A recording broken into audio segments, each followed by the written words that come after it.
L'invité de cette entrevue s'est lancé un véritable défi en septembre 2018 qu'il s'efforce de mettre en œuvre depuis. Il a créé une radio locale par et pour les seniors. Son but, sortir les seniors de leur isolement, créer du lien et les faire participer à la vie locale. Ce défi est relevé haut la main car non seulement Silver Radio a un impact au niveau régional, mais rayonne également au niveau national et international.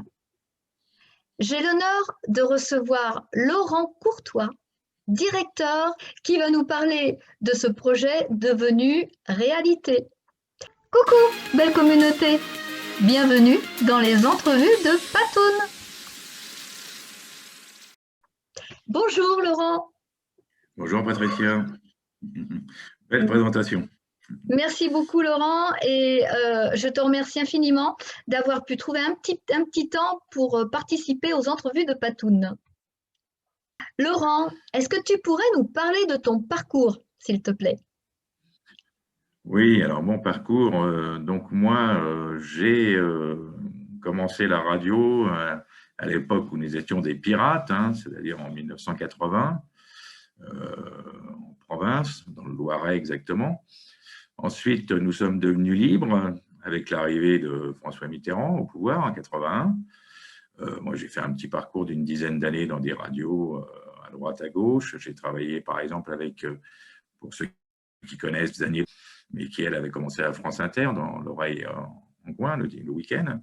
Voilà, j'ai travaillé pendant 10 ans en radio, et puis, comme c'était plutôt bénévole, on va dire, la plupart du temps, il fallait remplir le frigo, comme on dit.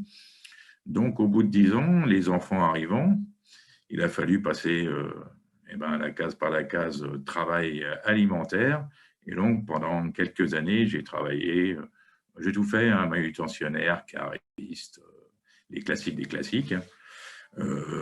Voilà, donc après, j'ai travaillé donc, dans les centres d'appel et j'ai fini ma carrière professionnelle hors radio chez un fournisseur d'accès Internet et mobile en 4 lettres, commençant par un F et finissant par un E, n'est-ce pas, libre, où j'étais responsable d'équipe du service courrier mobile. Voilà, jusqu'en 2018, où la Comanaker est partie en pré-retraite en fin 2018.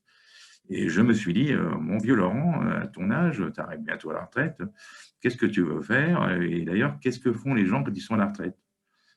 Voilà. Et surtout que bon, j'habite en Seine-et-Marne, et il y a pas mal de gens qui sont éloignés de tout, qui habitent dans les petits villages, etc. Et beaucoup de seniors qui s'ennuient, qui sont seuls, qui n'ont plus de famille, ou la famille est éloignée, etc. Donc, toujours à la case radio, puisque c'est quand même ce que je sais faire le mieux et ce que j'aime faire surtout. Et donc, j'ai créé donc, cette association qui s'appelle Petit Clin d'œil, un temps que les moins de 20 ou les moins de 40 ou même les moins de 5 ans ne connaissent pas. L'association s'appelle ORTF. Voilà, petit clin d'œil. Et la radio s'appelle Silver Radio. Silver étant donc cheveux argentés, la radio des seniors, faite par les seniors, puisque 80% des animateurs qui travaillent bénévolement pour Silver Radio ont plus de 60 ans. Voilà. Au niveau de ton public, oui. On parle de seniors, mais visiblement, il n'y a pas que des seniors qui écoutent. Non, non, non, non, non. C'est la radio des seniors faite par les seniors. Et quoique le slogan est en train un petit peu de changer, ça devient la radio d'une génération, en fait. Mais c'est un peu le journal de Tintin, de 7 à 77 ans.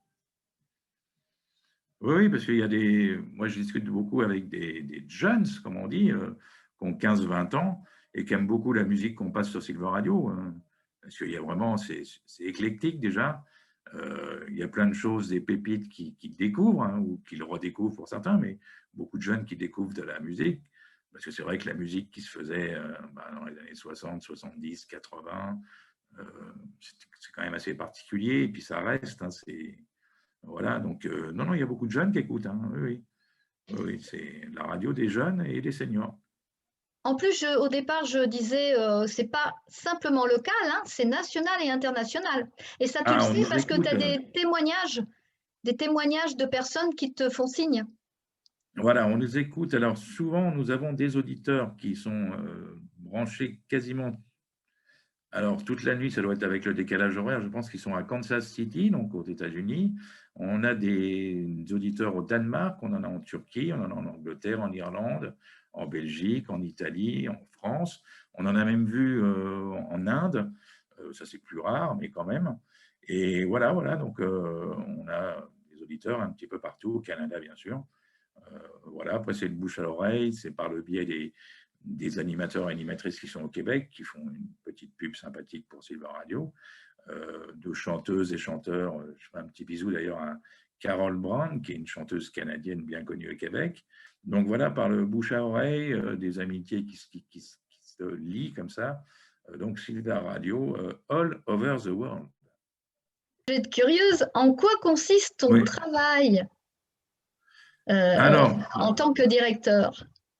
Alors, bon, directeur, c'est un grand mot, parce que bon, c'est moi qui l'ai créé, donc je suis le créateur, je suis le directeur. Bon, je suis aussi le technicien, je fais le ménage et la vaisselle, hein. Je fais un peu tout, hein, évidemment.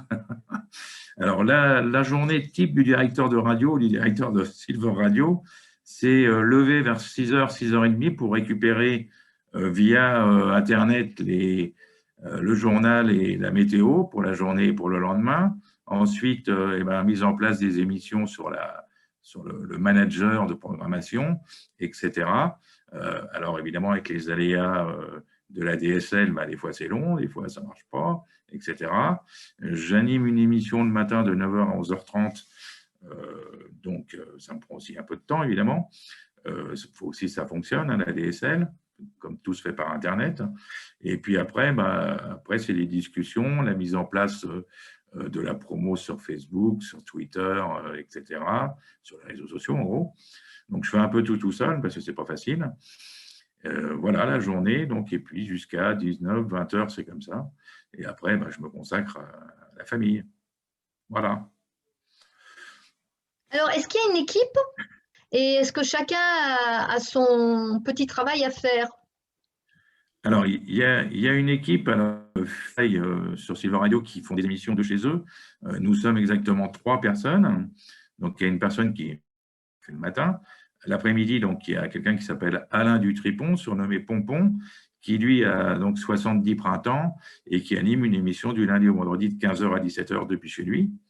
Et puis, il y a une personne qui fait des chroniques culinaires. Le reste de l'équipe travaille depuis chez lui, en fait. Donc, nous avons 2 animateurs belges, donc, qui envoient leurs émissions une fois par semaine depuis la Belgique par WeTransfer en MP3. Nous avons 3 animateurs qui nous viennent du Québec, donc des cousins très proches, hein, donc, dont une animatrice qui, elle, est chanteuse de country très renommée au Canada, qui s'appelle Véronique Labbé. Voilà. Et puis, nous avons donc une petite nouvelle, puisqu'elle n'est pas encore senior, elle est toute jeune, elle a 48 ans, donc, qui s'appelle Jazzia, qui fait une émission au passage des artistes, très belle émission, où elle reçoit des gens plutôt connus, on va dire. Elle a reçu Daniel Lévy, par exemple, Alexandre Pell hier soir, dans son émission. Dimanche, il y aura Enzo Ezzo qui sera invité. Elle reçoit beaucoup de personnes. C'est une belle émission où les artistes sont mis en valeur. Et puis, vient de nous rejoindre récemment quelqu'un qui a fait le petit conservatoire de Mireille. Donc là aussi, c'est pour ceux que les moins de 50 ans ne connaissent pas. Hein. Mireille, c'est Ce petit chemin, cette chanson fabuleuse avec Jean Sablon. Et donc, il s'appelle Jacques Stéo, qui est producteur de jazz blues, qui a des chanteurs et chanteuses au Québec et en France aussi, qui lui fait une émission de jazz une fois tous les 15 jours, bi-hebdomadaire. Qu'est-ce que tu apprécies le plus dans ton activité? Alors, ce que j'apprécie le plus, évidemment, c'est le contact avec les auditeurs, c'est faire une émission de radio. C'est vraiment ce que j'aime le plus. Hein. Le reste, bon, je le fais parce qu'il faut le faire et que je suis un petit peu seul pour le faire, effectivement. Bon, c'est un petit peu un appel aussi aux gens qui voudraient s'investir un petit peu dans la radio. Voilà, c'est une belle aventure, la radio, c'est une aventure humaine. C'est vrai que c'est une aventure humaine. Voilà. Donc, c'est ça, ce que j'aime, c'est ça, le contact avec les auditeurs, parler, causer dans le poste, comme on dit. Est-ce qu'on peut parler des difficultés que tu peux rencontrer? Oui, alors les difficultés, mais il y en a beaucoup des difficultés. Alors, la première difficulté rencontrée dans l'exercice de la radio sur le web, c'est la connexion Internet. Donc, j'en appelle ici à Monsieur le maire, pitié de la fibre. Voilà. La deuxième difficulté, bah, c'est justement de faire un peu tout seul, même si je suis épaulé, hein. Mais voilà, de se débrouiller comme ça, d'aller trouver des animateurs, des choses comme ça, alors que c'est Internet, c'est pas pratique, etc. Et la plus grande difficulté, en fait, c'est qu'il n'y ait aucune fréquence de libre en ce moment en Île-de-France. On attend les appels d'offres du CSA qui sont de plus en plus rares. Donc voilà, donc effectivement, quand une fréquence FM, c'est quand même ce qui manque à la popularité vraiment de la radio, quoi. Puisque la FM, surtout chez les seniors, l'accès à l'Internet, c'est pas encore facile. Souvent, on nous demande c'est sur quelle fréquence, voilà. Et donc, maintenant, c'est que sur Internet pour l'instant. Voilà, les difficultés sont surtout techniques en fait à la base. Après, elles peuvent être aussi financières parce que on est tous bénévoles. Moi, c'est mes deniers personnels qui trinquent, hein.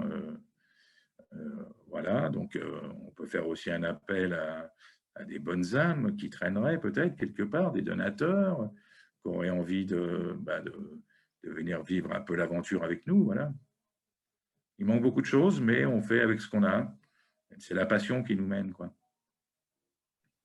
Selon toi, quelles sont les qualités requises pour occuper ton Les qualités. poste? Les qualités requises? Personne n'était remplaçable. Des qualités requises. Alors déjà, il faut aimer la radio, passionnément la radio. Il faut aimer la musique, pour ceux qui veulent passer de la musique, par exemple. Il faut aimer les artistes. C'est très important d'aimer les artistes. Il faut les mettre en valeur. L'animateur, il est là, j'allais dire, pour passer des plats. Justement, on ne le voit pas. Donc, ce n'est pas comme la télé. Hein. L'animateur, on ne le voit pas, on n'entend que sa voix. Donc, il faut qu'il ait une voix qui capte, qui attire un peu l'auditeur. Mais il faut surtout mettre en valeur les artistes. C'est important. En quoi le métier a-t-il évolué ces dernières années?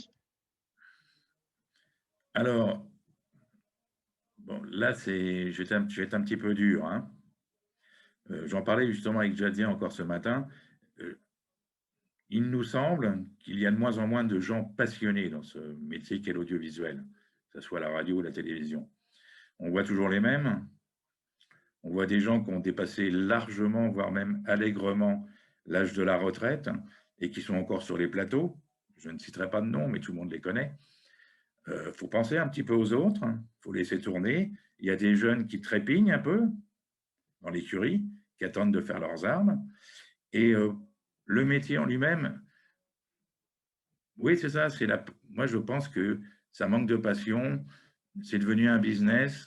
C'est vraiment dommage. Moi, je me souviens du début des années 80 où on montait sur les toits poursuivis par la police parce qu'on n'avait pas le droit d'émettre. On était là pour avoir du son. On allait dans les toilettes parce que c'est là que le son était le meilleur, dans les toilettes. On mettait un micro qu'on pendait sur la lampe et puis allons-y, on y allait, quoi. On faisait des interviews à la one again, comme on dit. Mais c'était beau, quoi. C'était beau. Et puis, les artistes étaient beaucoup plus, comment dire, on pouvait les toucher beaucoup plus facilement. Maintenant, il faut passer par l'attaché de presse, la prod. Il y a 40 000 personnes avant de pouvoir toucher un artiste, alors qu'à l'époque où moi j'ai débuté, les artistes, on leur passait un coup de fil, ils venaient sans problème. Le monde a changé, c'est vrai. Le monde a changé. C'est un peu dommage, mais il faut faire avec. Quel conseil tu donnerais à un jeune qui aimerait se lancer dans l'aventure? Alors, si un jeune veut se lancer dans l'aventure, faut foncer. Faut foncer. Il faut faire ça avec le cœur, par contre. Faut pas faire ça en pensant que tu vas gagner des 1000 et des 100, puis tu vas te retrouver aux 20 heures tout de suite. C'est jamais comme ça, hein. C'est très difficile comme métier, surtout maintenant. Il faut avoir la passion, je reviens toujours à ce mot-là, c'est la passion. Et puis surtout, l'envie de mettre les autres en valeur. Ce n'est pas soi qu'on met en valeur. On est dans l'ombre, on est caché. On n'entend que notre voix. C'est un avantage parce que, voilà, voilà, j'allais dire une bêtise, mais voilà, c'est un avantage d'être dans l'ombre. Mais voilà, pour faire ce métier, il faut être passionné et il faut surtout mettre les autres en valeur. Les artistes, c'est ce qui nous importe. Les gens qui font du théâtre, les gens qui font du cinéma, surtout en ce moment, les gens qui font de la musique. Depuis un an, là, il ne se passe plus rien. La radio, c'est peut-être la seule petite lucarne encore là, dans cette période de confinement. C'est mon avis personnel. Voilà. La Laurent, passion. La passion. la passion, ah oui, ça c'est clair. Laurent, cette entrevue touche presque à sa fin. Est-ce que tu D'accord. aurais des actualités à nous communiquer, des projets qui sont dans les tuyaux? Alors, des projets dans les tuyaux, oui. Alors, on a, c'est pas un projet, mais on avait déjà démarré. Donc, on avait démarré depuis le début de l'année 2020 des émissions dans les EHPAD où les résidents étaient eux-mêmes les animateurs de l'émission. C'était leur émission. Bon, à partir du 15 mars, évidemment, avec le confinement, c'est tombé à l'eau. Nous allons reprendre ça bientôt, à partir du printemps, là. Alors, dans les tuyaux, nous avons une nouvelle émission qui démarre samedi, qui s'appelle justement Passion 80, animée par Jazia, donc la dame, la demoiselle, on va dire, mais c'est une dame qui fait au passage des artistes. Ça, au passage des artistes, c'est le dimanche de 18h30 à 19h, dimanche et mercredi. Donc, c'est la nouvelle émission. Si vous aimez les années 80, vous allez vous régaler. C'est une fois par mois à 19h le samedi. Vous poussez les meubles, vous sortez les boules à facettes, on s'occupe de tout. Voilà, ça c'est la nouveauté. Et pour le reste, il y a plein de choses, mais effectivement, avec cette période un peu difficile, on ne sait pas trop ce qu'on peut faire, ce qu'on ne peut pas faire. Donc, on avait des plans et puis qui sont tombés à l'eau, qu'on a mis un petit peu au rencard, qui attendent un peu. Donc, c'est un petit peu calme, mais il va se passer des choses, c'est sûr. Pour écouter Silver Radio, quel lien on utilise sur Internet? On tape silver-radio.fr, on tombe sur le site, on appuie sur le petit triangle noir qui est en haut et on écoute directement. On peut Ok. demander des dédicaces, voilà, on peut commenter.